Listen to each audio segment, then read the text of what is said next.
Димитар, овој пат на твој терен во Битола. Така е. Добре дојдов. Добро ми дојдовте. Како си кажеме? Супер, фалам на Бога, одлично.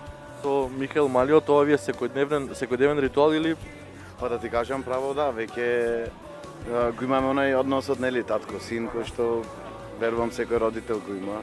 И јас секој слободен момент од мојот, односно секој слободно време кој што го имам, му го посветувам максимално него. во која фаза сте сега? Зборови учи, научи више да зборува, можеби да пее или? Па, знаеш како, Михаел во фаза веќе подолго време, каде што го интересират исклучиво само букви и бројки. Значи ги знаеме сите можни азбуки, вклучувајќи македонската, англиската, нормално. Знае француска, и пее песни, нели, нормално, алфабет сонгс, дома се слуша постојано тоа. Ги знае сите бројки, знае да изброи до 100 на англиски. Браво. И што знам, мислам дека е многу паметно, интелигентно дете. Кога првите зборови кои што ги кажа кога почна да зборува? Мама. Мама? Мама. Така. А кажи ми како реагира на твоите песни кога ќе му ги пуштате до дома? Па сака да ме гледа на телевизија, но меѓутоа имам проблем кога пеам и стално се зезам, викам или навистина многу се возбудуваш дури пеам или стварно многу лошо пеам. Се зезам.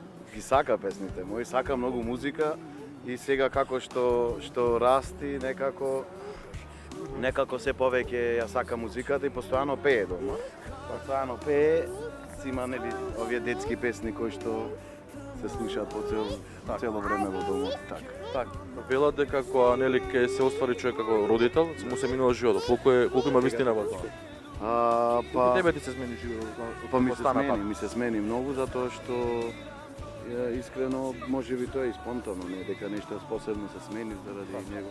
Него тоа некако природно доаѓа кај секој еден кој што станува родител.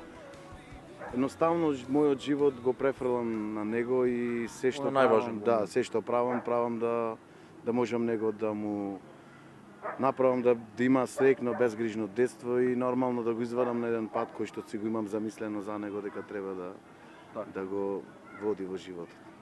Почнал веќе да прашува за братче, сестричка или уште е малече за така? Михаел, сакаш братче да имаш? Или сестричка, што сакаш? Што сакаш? Ниш сакам, да. Сега моментот сака ниш. Да, па не ќе, вака на одговорите дека не.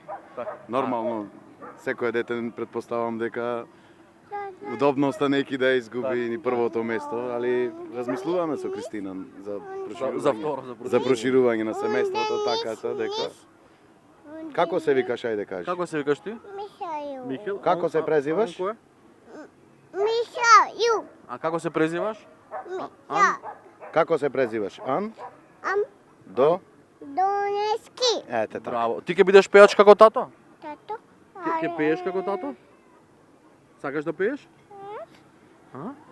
Дедамо. После ќе се нишаме. Димитар, кажи ми професионално поле, како е? Па супер, фалам на Бога, имаме доста работа. Доста тајфата. Да, со тајфата мислам дека безпрекорно работиме. Имаме многу стварно свирки. Работиме на новиот материјал кој што се надевам дека до крајот на месецот ќе успееме да го испромовираме. Имаме нова песна. Работиме на реализирање. Повторно со Лазар и Магдалина ли? Се разбира, тоа нема потреба да нема потреба за такво прашање затоа што јас сум човек кој што тимот многу ретко го менува, дури скоро никогаш. Така да Лази и Магдалена докажаа дека и во мојот случај, во случајот со тајфата, дека се незаменливи, така ќе биде виднина. Да, ти благодарам многу. Следно наше гледање се надам ќе биде во Скопје. Па се надевам и јас, ми фали Скопје, се гледаме на кафе во Скопје таму. И за убави работи, нели да си кажеме што имаме ново. Знаеш дека повеќе